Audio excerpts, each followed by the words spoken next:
교육 7장 1절 교육과 품성 너의 시대에 평안함이 있으며 구원과 지혜와 지식이 풍성할 것이니 여호와를 경외함이 너의 보배니라. 이사야 33장 6절 참된 교육은 과학적인 지식이나 문학적 지혜를 경시하지 아니한다. 그러나 그것은 지식보다도 능력보다도 선량을 중요시하며 지적 지혜보다도 품성을 중히 여긴다. 세상은 큰 지식을 가진 사람보다도 고상한 품성을 가진 사람을 더욱 요구하며 견고한 원칙에 의하여 그 재능이 지배되고 있는 인물들을 요구한다. 지혜가 제일이니 지혜를 얻으라. 지혜 있는 자의 혀는 지식을 선히 베풀고 라고 하였으며 참된 교육은 이와 같은 지혜를 나눠준다. 교육이란 능력이나 지혜의 어느 한 부분만을 잘 활용하는 것이 아니라 우리의 모든 능력과 모든 분야의 지식이 개발되고 최적화되도록 가르치는 것이다.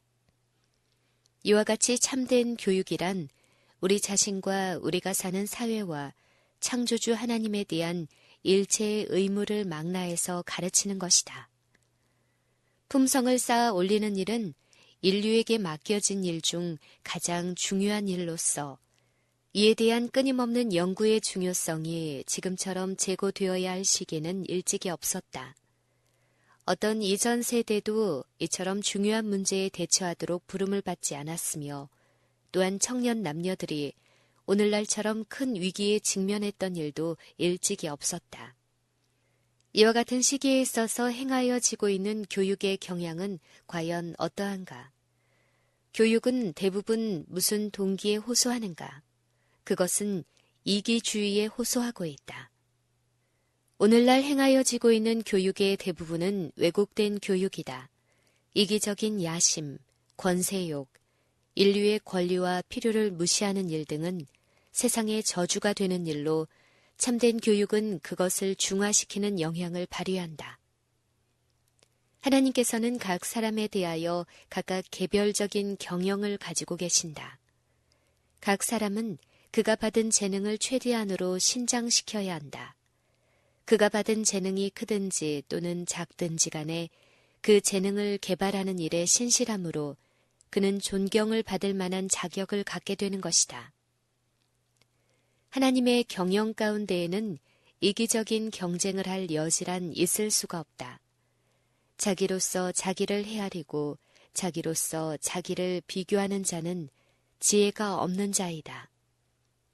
우리는 무슨 일을 하든지 하나님의 공급하시는 힘으로 하는 것 같이 할 것이다.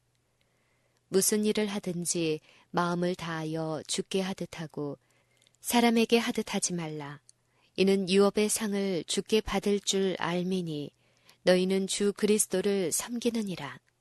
골로새서 3장 23, 24절 이러한 원칙을 실행함으로 행한 봉사와 습득된 교육은 귀중한 것이다. 그러나 오늘날 행해지고 있는 교육은 이와는 얼마나 크게 다른가. 아주 어린아이의 시절로부터 질투심이 배인 경쟁과 겨루는 일에만 전념하는 교육을 받아 일만하게 뿌리인 이기심이 길러진다. 그리하여 우월하게 되기 위하여 싸우는 일이 생기며 매우 많은 경우에 있어서 건강을 해하고 유용성이 없는 단편적인 지식 위주의 주입식 교육이 장려되는 것이다. 또 다른 한편으로 경쟁심은 부정직을 낳고 욕망과 불만을 조장하여 인생을 한층 더 비참하게 만들어 결국은 사회에 대하여 끊임없는 위험이 되는 침착하지 못하고 불온한 정신을 가진 사람들을 세상에 양산하게 된다. 위험은 방법에만 있는 것이 아니다. 위험은 학문의 주제 그 자체에도 있는 것이다. 인생에 있어서 감수성이 가장 풍부한 청소년의 시기에 젊은이들의 마음은 어떠한 책들에 이끌리고 있는가? 언어와 문학을 연구하는 일에 있어서 청소년들은 과연 어떤 물샘에서 물을 마시도록 가르침을 받고 있는가? 우리의 젊은이들은 이교 사상의 우물에서 물을 마시고 부패한 고대 이교의 근원을 둔 물샘에서 물을 마시도록 가르쳐지고 있다. 젊은이들은 도덕적인 원칙에 대하여는 자신이 전혀 관심이 없다고 표명한 저자들에 의하여 저술된 책들에 대하여 연구하라는 강요를 받고 있다. 많은 현대의 작가들 역시 이와 같은 비판을 받아 마땅한 형편에 있다. 얼마나 많은 아름답고 우아한 말들이 독자들에게 혐오감을 일으킬 추악한 정체를 감추고 악한 원칙들을 아름답게 가장하는가. 그 밖에 많은 소설 작가들은 안락한 궁정에서 향락의 꿈을 가지도록 사람들을 유혹하고 있다. 이런 작가들은 부도덕하다고 비난받지 아니할는지 모르나 저희들의 저서는 그럼에도 불구하고 악으로 가득 차 있다.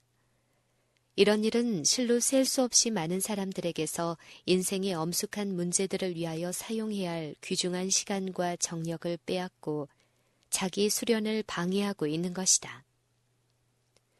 일반적으로 연구되고 있는 자연과학의 연구에도 큰 위험이 있게 된다. 진화론과 이와 유사한 오류가 유치원으로부터 대학에 이르는 각급 학교에서 가르쳐지고 있다.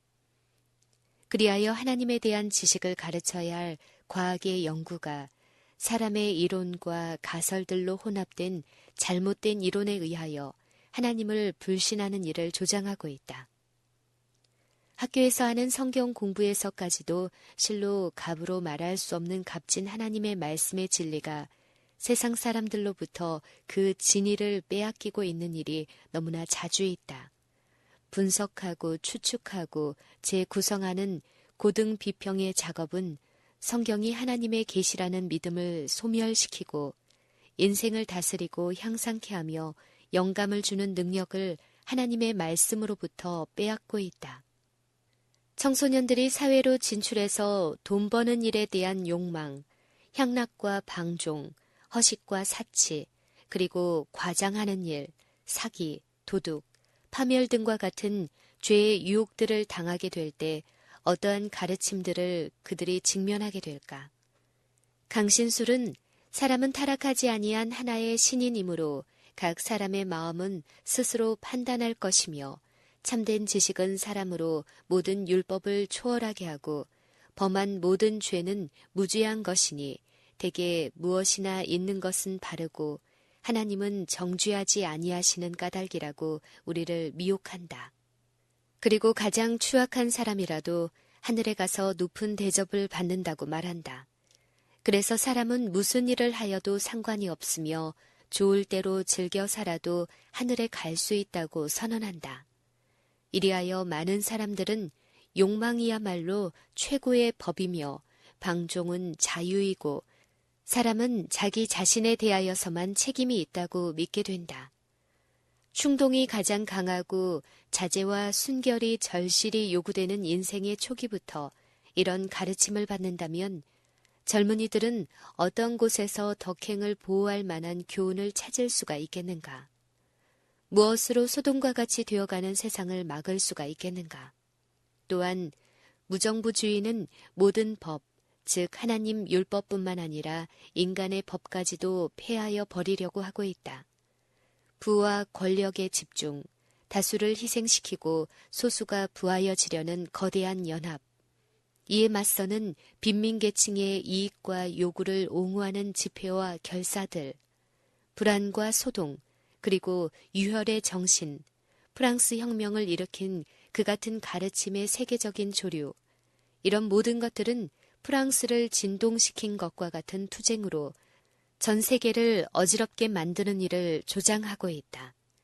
이런 영향들은 오늘날의 청소년들이 직면할 수밖에 없는 일들이다. 이러한 격변 가운데서도 바로 서려면 저희 젊은이들은 바로 지금 지체 없이 품성의 기초를 쌓아가는 일을 해야만 한다. 품성을 쌓는 일에 있어서 그 참된 기초와 모본은 어느 시대나 어떤 나라를 막론하고 동일한 것이다.